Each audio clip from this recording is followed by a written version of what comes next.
پاکستان تحریک انصاف کے plate form سے جیتے ہوئے ایم پی ایز اور ایم این ایز کی بولیاں لگنی شروع ہو گئیں۔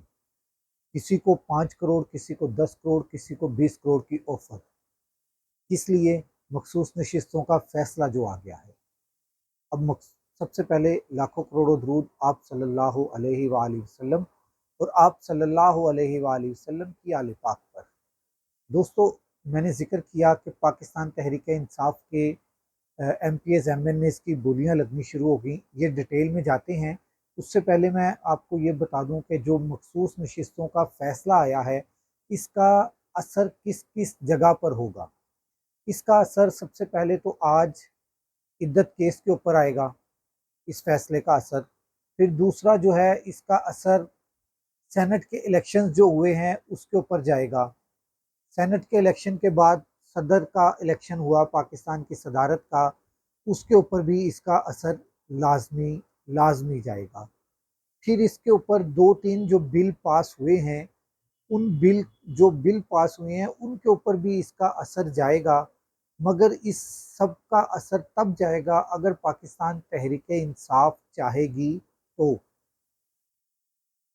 اور اگر پاکستان تحریک انصاف نے یہ چاہا کہ یہ سب کچھ دوبارہ سے ریورس ہو تو یہ ریورس ہو سکتا ہے، کیونکہ اس وقت سپریم کورٹ کے اندر پاکستان تحریک انصاف کو جنہوں نے فیصلہ دیا ہے ان کے حق میں وہی ججز بیٹھے ہوئے ہیں، اور وہ ججز آئین اور قانون کے مطابق فیصلے دے رہے ہیں۔ تو آئین اور قانون کے مطابق تو یہ پھر بنتا ہے کہ دوبارہ سے صدر کا الیکشن بھی ہو، جو سینٹ کے الیکشن ہوئے ہیں وہ بھی دوبارہ سے ہوں۔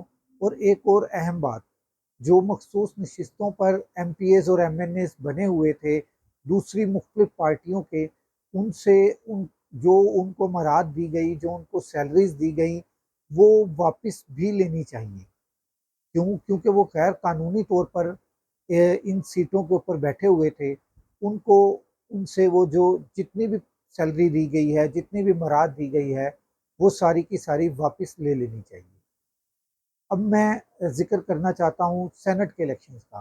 اگر یہ سینٹ کے الیکشنز ریورس ہو جاتے ہیں اور پاکستان تحریک انصاف اس کو ریورس کروانے میں کامیاب ہو جاتی ہے، تو پاکستان کے سینٹ کے اندر پاکستان تحریک انصاف کی سب سے بڑی جماعت جو ہے وہ پاکستان تحریک انصاف ہوگی سینٹ کے اندر بھی، کیونکہ اس وقت بھی پاکستان تحریک انصاف جو ہے وہ سینٹ کے اندر صرف 1 یا 2 سینیٹرز کے پیچھے ہے، اور ابھی خیبر پختونخوا کے سینیٹرز کا الیکشنز نہیں ہوا تھا۔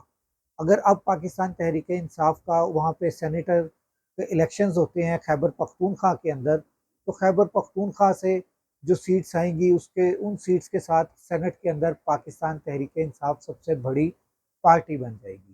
اور ساتھ ہی اگر پاکستان، میں نے جو ذکر کیا تھا کہ پاکستان تحریک انصاف کے ایم پی ایز اور ایم این ایز کی اب بولیاں لگیں گی، اور اگر ان کی بولیاں نہ لگیں، مطلب کہ اگر وہ نہ بکے، اگر دوبارہ سے کوئی وسیم قادر نہ بنا، تو پھر کیا ہوگا؟ پھر قومی اسمبلی کے اندر بھی پاکستان تحریک انصاف سب سے بڑی جماعت بن کر سامنے آ جائے گی۔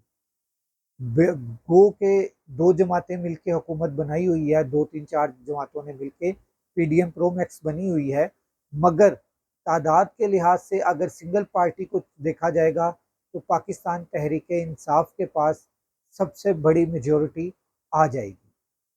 اور پاکستان تحریک انصاف کے پاس سب سے بڑی میجورٹی آتی ہے تو وہ اگر 1 یا 2 جماعتوں کو اپنے ساتھ ملاتے ہیں تو کسی بھی وقت عدم اعتماد آ سکتا ہے، اور یہ حکومت پی ڈی ایم پرو میکس کی حکومت اپنے گھر کو جا سکتی ہے۔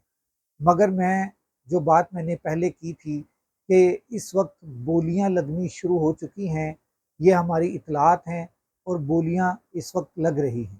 اگلے ولاگ تک راشد اقبال قادری کو اجازت دیجیے۔ اللہ حافظ۔